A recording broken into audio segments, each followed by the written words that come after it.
Hello guys, আজকে আমরা বেরিয়ে পড়লাম। ভাবছি নবদ্বীপ জলমন্দির যাব। অনেকদিন ধরেই ভাবছিলাম একটু বেরোবো, তাই আজকে বেরিয়ে পড়লাম। ওয়েদারটাও ভালো ছিল। এই যে দেখো, তোমাদের সাথে কথা বলতে বলতে পৌঁছেও গেলাম জলের মন্দিরে। এবার ভেতরে প্রবেশ করছি। কি সুন্দর দেখো পরিবেশটা। এখানে দেখছি বেশ কিছু হরিণ রয়েছে। হরিণের জন্য খাবার নিয়ে নিলাম। চলো এবার ওদের দেয়া যাক। এই দেখো, যেতে যেতে আবার রাজহাঁসের সঙ্গে দেখা হয়ে গেল। এই যে দেখো বন্ধুরা, হরিণকে খাবার দিচ্ছি। কি সুন্দর ওরা খাচ্ছে। এবার পুরোহিত মন্দিরে পুজো দেওয়ার উদ্দেশ্যে রওনা দিল।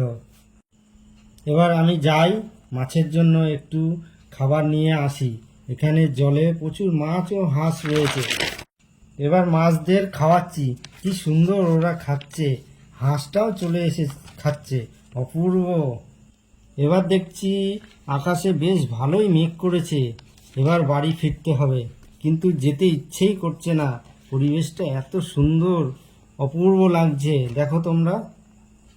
এই যে বলতে বলতে এখন ভারী বৃষ্টি শুরু হয়ে গেছে। আজকের ভ্লগটা এই পর্যন্তই থাক। আবার দেখা হবে অন্য কোনো ভ্লগে। Bye bye.